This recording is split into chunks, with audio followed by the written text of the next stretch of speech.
Excellencies, regional connectivity is an important policy plank of my government's Vision Central Asia. Central Asian states are stable and growing economies, which offer big natural energy resources and a market of 80 million people. Similarly, Pakistan's unique geographical location provides the most economical and shortest available sea route for cost-effective transit trade through Gwadar and Karachi.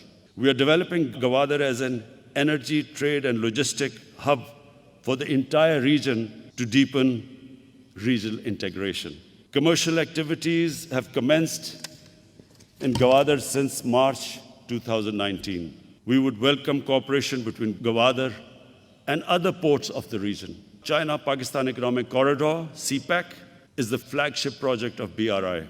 It entails greater connectivity and trade linkages through a network of rail, road, fiber optic cable, energy pipelines, industrial clusters, and special economic zones. We do not see CPEC project as an exclusive enterprise. We hope CPEC can stimulate further regional cooperation and be the foundation of a much larger connectivity network based on mutual cooperation. Excellencies, regional peace and stability is of paramount importance for optimal results.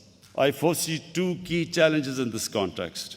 First is the situation in Afghanistan. Second, outstanding disputes keeping the region fragmented and least integrated for decades.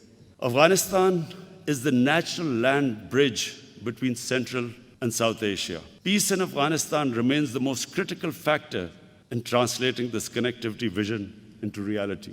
Our foremost priority is stability in Afghanistan, as it directly affects us. Pakistan will continue to support all initiatives for peace and reconciliation, as well as reconstruction and economic development of Afghanistan. We encourage all neighbors of Afghanistan and regional and international stakeholders to work together for facilitating a negotiated political settlement. Excellencies, I just want to make a couple of comments because President Ashraf Ghani mentioned Pakistan's negative role in this conflict going on in Afghanistan.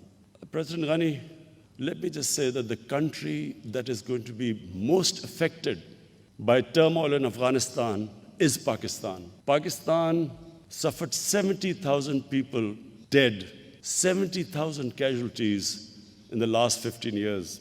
The last thing Pakistan wants is more conflict. Our economy is finally recovering from one of the most difficult phases which we've been through.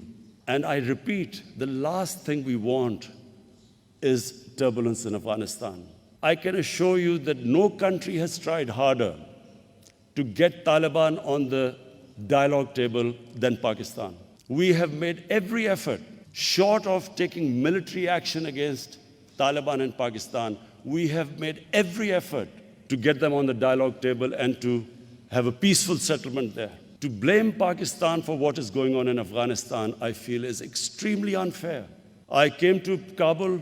Why would I come to Kabul if I was not interested in peace? The whole idea was that you should have looked upon Pakistan as a partner in peace. And I feel really disappointed that we have been blamed for what is going on in Afghanistan. What is happening in Afghanistan is over 2 decades of conflict, deep divisions, and unfortunately, the United States seeking a military solution when there was not one. When there were 150,000 troops, NATO troops in Afghanistan, the greatest military machine, that was the time to ask the Taliban to come on the table.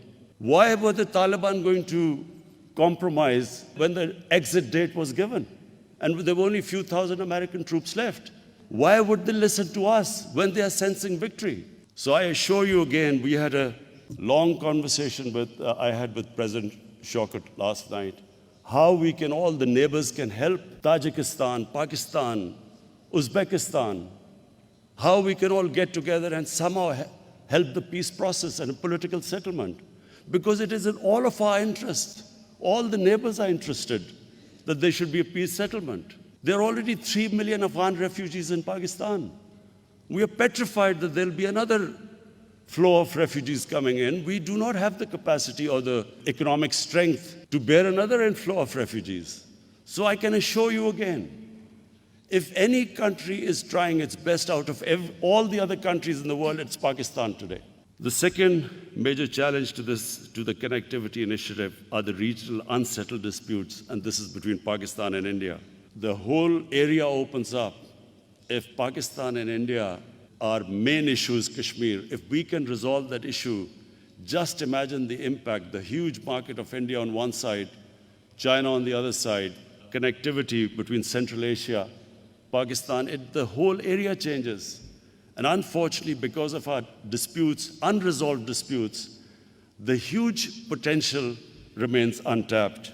Finally, once again, I want to congratulate President Shaukat and his team on successful launch of this extremely important initiative. President Shaukat, I want to, on behalf of my delegation, especially thank you for the great hospitality you've shown us. The dinner last night where you organized a mix between Uzbekistan cultural show and Pakistan cultural show has deeply touched us because the extent you went to make us feel, to show your hospitality and make us feel at home, I want to especially thank you from all my delegation of your hospitality. Thank you very much.